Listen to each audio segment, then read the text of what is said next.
যদি আপনি শীঘ্রই মা হতে চান, ওভুলেশন হলো সেই সময় যখন নারীর ডিম্বাশয় থেকে একটি পরিপক্ক ডিম্বাণু বের হয়। এ সময়ে নারীর ডিম্বাণু ডিম্বাশয় থেকে মুক্ত হয় এবং গর্ভধারণের জন্য প্রস্তুত থাকে। এটি সাধারণত মাসিক চক্রের মাঝামাঝি সময়ে ঘটে, অর্থাৎ পরবর্তী মাসিকের 14 দিন আগে। এই ডিম্বাণু মাত্র 12 থেকে 24 ঘন্টা জীবিত থাকে। যদি এই সময়ের মধ্যে কোনো শুক্রাণুর সাথে মিলিত হয় তাহলে গর্ভধারণ সম্ভব হয়। শুক্রাণু নারীর শরীরে প্রায় 5 দিন পর্যন্ত বেঁচে থাকতে পারে, তাই ওভুলেশনের 1-2 দিন আগে ও পরে সহবাস করলেও গর্ভধারণের সম্ভাবনা থাকে। এছাড়াও ফার্টাইল উইন্ডো হলো এমন একটি সময়কাল যখন গর্ভধারণের সম্ভাবনা সবচেয়ে বেশি থাকে। সাধারণত ওভুলেশনের 5 দিন আগে থেকে ওভুলেশনের দিন পর্যন্ত সময়টাকে ফার্টাইল উইন্ডো বলা হয়। উদাহরণস্বরূপ, যদি আপনার মাসিক চক্র 28 দিনের হয় এবং ওভুলেশন হয় 14তম দিনে, তাহলে 9ম থেকে 14তম দিন পর্যন্ত গর্ভধারণের জন্য উপযুক্ত সময়। তাই ওভুলেশন কখন হচ্ছে সেটা জানা খুব গুরুত্বপূর্ণ। ওভুলেশনের প্রধান লক্ষণগুলো: 1.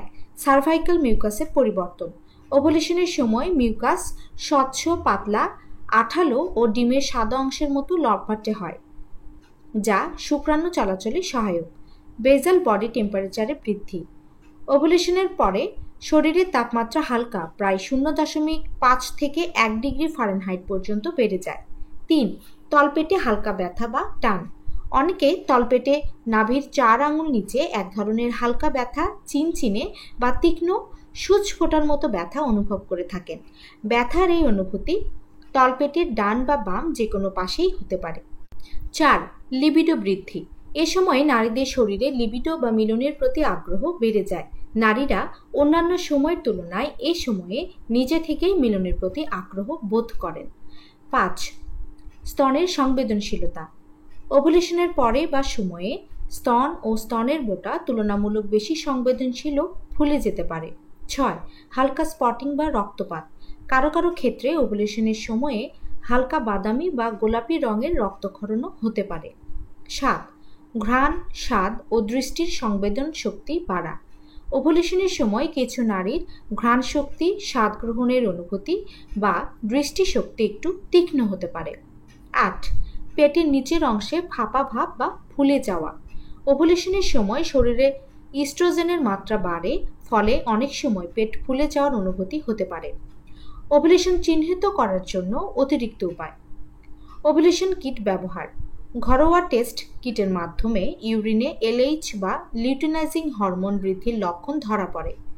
আল্ট্রাসোনোগ্রাফি ডাক্তারি পর্যবেক্ষণের মাধ্যমেও নিশ্চিত হওয়া যায়।